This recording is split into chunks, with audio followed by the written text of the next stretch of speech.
Et yo les gens, c'est Gigi, on se retrouve pour la review de l'épisode 61 de Sun et Moon. Le début du nouvel arc avec les ultra gardiens, les ultra chimères, tout ça.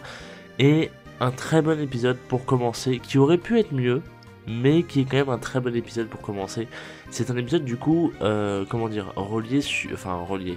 concernant Moscoto. En fait, pour vous faire le speech vite fait, Moscoto apparaît vite fait à Lola, vite fait. Il apparaît surtout au pif en fait pendant un tournage de l'émission favorite de Rotom là.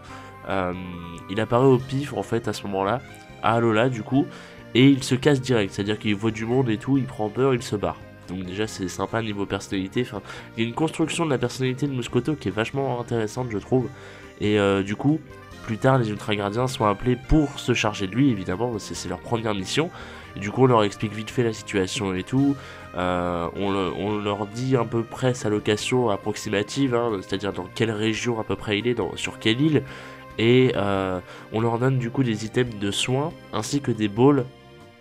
Et du coup voilà, tout simplement, bien évidemment ce sont des ultra balls, donc pour capturer plus facilement les ultra chimères. Et les items de soins, c'est pas vraiment pour leur équipe, c'est plus pour autre chose que vous verrez plus tard. Mais j'ai trouvé ça très sympathique. Moi au début je pensais que c'était pour pour eux-mêmes en fait, et en fait pas du tout. Et j'ai trouvé ce côté là très sympathique. Et du coup plus tard on a un plan sur la team Rocket qui récoltait en fait des baies près d'un lac où Moscoto s'est décidé à aller en fait parce que dans l'eau, avec le reflet de l'eau du coup, avec son reflet, il s'amusait à frimer en fait. C'est-à-dire que il montrait bien ses abdos, ses pecs, etc. et tout, tu vois. C'est quelqu'un un petit peu... c'est un peu un frimeur quelque part, tu vois. Et bah du coup c'était assez marrant justement pareil pour sa personnalité et tout. Et ce qui est excellent, c'est que là il y a eu le versus que j'attendais depuis des semaines, à savoir Chelours qui sent le danger venir avec Moscoto, parce que Moscoto c'est la plus forte des ultra chimères en termes de puissance brute. Et il décide en fait de le stopper, de le retenir, c'est-à-dire qu'en fait il va vers Moscoto, Moscoto du coup le sent venir évidemment, et les deux s'entrechoquent si on peut dire. Et en fait ce qui est bizarre c'est que en fait, Miaous à ce moment-là se demande où est Chelours et tout, et il le voit en fait en train de retenir Moscoto littéralement. Et, du coup, il se rend compte que Moscoto a une force incroyable pour tenir tête à Chelours, et que et en plus, il se rend compte que Moscoto ne parle pas le langage des Pokémon en fait. Parce que Miaous évidemment sert de traducteur. Et c'est une info assez intéressante, mine de rien, le fait que les Ultra Chimères ne parlent pas comme les Pokémon. On pouvait s'en douter, mais en même temps, c'est considéré comme des Pokémon en soi. Donc voilà. Et j'ai trouvé ce détail assez intéressant. Parce que ça peut être utilisé dans l'avenir et ça serait bien que ce le soit. Bon, après, je sais pas si ça le sera, mais bon, on verra bien ça le moment venu. Du coup oui, Chelours se décide à stopper Moscoto pour permettre en fait à la Team Rocket de s'enfuir. Le problème c'est que Jesse et James font les cons, etc. Donc ils attirent l'attention de Moscoto. Du coup, pendant qu'ils attirent l'attention, Chelours en profite en quelques frames pour se débarrasser de Moscoto et aller chercher la Team Rocket et vite se barrer et tout. Et c'est une info intéressante parce que on voit que Chelours du coup reconnaît le danger qui est l'ultra chimère. Et ce que j'ai trouvé le plus ouf, c'est pas que Moscoto arrive à tenir tête à Chelours, c'est plutôt l'inverse, que Chelours arrive à tenir tête à Moscoto. Et j'ai trouvé ça totalement dingue parce que ça te prouve que le mec a la force de Moscoto, au moins. C'est complètement dingue. Je trouve ça complètement fou en fait. Pour être franc avec vous, je trouve ça complètement dingue. Et je sais pas, parce que on nous dit tout le temps que Chelours est fort et tout, tu vois. Et là, le truc, c'est que si Chelours a à chaque fois une interaction avec quasi toutes les ultra chimères, ça peut être très intéressant. Donc voilà, ça peut vraiment donner des choses intéressantes dans cet arc. Et c'est pour ça que j'ai noté ce petit passage. Sinon, après, on a les gardiens qui tombent du coup sur Moscoto plus tard, évidemment. Et ce qui est bizarre, c'est qu'il ne semble pas vouloir les affronter, mais juste leur frimer à la gueule en fait. Et du coup, ce qui est marrant, c'est que après, Sacha ne comprend pas ça en fait, et il envoie juste Pikachu pour l'affronter et tout. Pikachu qui se fait éclater par Moscoto, bien évidemment. C'est-à-dire qu'en fait, à un moment, Moscoto l'envoie valser tout simplement, et genre t'as Pikachu qui part dans les cieux, mais genre comme la Team Rocket, c'est assez violent. Et pendant qu'il est dans les airs, il rencontre Vemini. Enfin, Vemini rencontre Pikachu, mais Pikachu fait pas gaffe en fait, il fait juste attention à redescendre et tout. Et lui, par contre, Vemini Vimini rencontre Pikachu. Donc voilà, mise en scène de Vimini, on l'avait vu dans le nouvel opening du coup. Et bah voilà, pourquoi pas.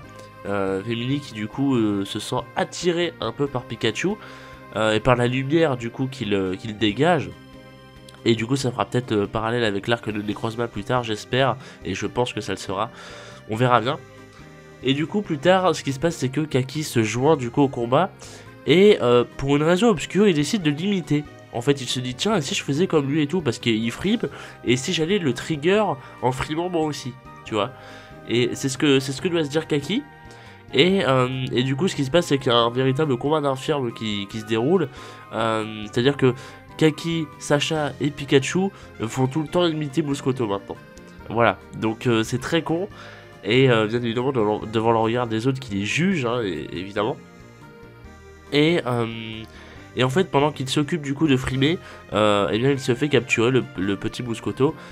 Puis il se fait bien évidemment relâcher plus tard devant la refonte, si on peut dire, du Ultra Brèche par Reform et Pimpronel comme ils avaient fait dans l'arc Éther. Et voilà, c'était très sympa. Et au moment des adieux justement avec Mouscoto, ils refont une dernière fois l'espèce de petite frime et tout pour lui dire au revoir et tout. Et tu vois Mouscoto qui... tu vois du point de vue de Mouscoto en fait qu'il rentre dans son ultra chimère, enfin dans son ultra brèche pardon, et que il les voit en train de faire sa pose et tout, et c'est un moment qui est limite émouvant en fait, et j'ai trouvé ça beau tu vois, et voilà. J'aimerais bien qu'on ait à nouveau ce genre de choses. Par contre, j'ai vu des gens se plaindre parce que l'épisode était un petit peu rush. Parce que l'épisode est très très bien, mais le problème c'est que c'est un peu rapide et ça serait mieux que ce soit un peu plus développé. Donc peut-être en 2 épisodes, ce serait bien. Et je les rejoins un petit peu parce que là, par exemple, tu vois, les adieux étaient assez émouvants, mais pas assez pour qu'on vraiment pas pour qu'on lâche une larme non plus, tu vois. Mais enfin c'était beau, mais ça aurait pu être mieux s'il y avait eu un petit peu plus de développement. Et voilà. Alors après c'était pas spécialement rushé, puis en même temps faut faire vite hein, parce que ça peut être un danger hein. C'est à dire que là Mouscoto n'a vraiment pas causé de dégâts à Lola hein. Enfin il a attaqué un Ronflex, il l'a vidé de son sang, c'était terrible. D'ailleurs c'est à ça que servaient les items de soins, c'est justement si les Ultra Chimères s'en prennent à d'autres Pokémon, eh bien on peut soigner les autres Pokémon. Et ça c'est très très bien. C'est pour ça que je vous disais que le point est vachement bien fait. C'est pour soigner les Pokémon sauvages en fait. Et bah, c'est très cool je trouve, comme petit point de vue, comme petit détail. Et du coup voilà donc. Mais sinon Mouscoto n'a rien fait de dégâts, tu vois, il a pas attaqué des villes, des maisons ou quoi que ce soit, tu vois. Il est resté dans la nature et tout, et voilà. Et ce que j'ai trouvé, enfin si il cherchait juste à se battre avec d'autres Pokémon, c'est tout. Mais sinon il a rien attaqué, tu vois. Et ce qui est bien, enfin ce qui serait bien et ce qui je pense va se passer, c'est que toutes les Ultra Chimères vont être différentes. Et par exemple ça m'étonnerait pas qu'on voit Cablifère qui essaye de tout détruire, ou Katagami, ou Concrolov, ou tu vois, enfin il y a forcément une Ultra Chimère qui sera pas pacifique comme l'était Mouscoto. Et c'est ça qui peut être intéressant aussi. Donc à voir, mais dans les Ultra Chimères ça serait mieux qu'ils mettent au moins 2 épisodes. Pour certains comme Engloutirant ça serait bien qu'ils en mettent au moins 3, je pense 2 ou 3. Parce que bah, y a le lore de l'engloutirant dans Ultra Sun et Moon qui est très très cool. Mais voilà, on verra bien le moment venu. Mais ouais, ça peut être vraiment cool. Et puis j'aimerais bien un petit passage dans leur dimension, ça pourrait être sympa. Je sais pas si ça se fera, mais peut-être plus tard, on verra bien. Mais en tout cas, voilà, l'épisode était vraiment cool. Après, voilà, un deuxième épisode, ça aurait été bien aussi, on va pas se mentir. Mais bon, l'épisode se suffit quand même. Surtout que si ça se trouve, Mouscoto après va peut-être revenir, on ne sait pas. Donc bon, voilà, on verra bien. Et donc la preview nous montre que le prochain épisode sera centré sur un Miaouz d'Alola, qui semble en fait être assez méchant. Et qui va causer plein de problèmes à celui de la Team Rocket, donc le Miaouz qu'on connaît tous.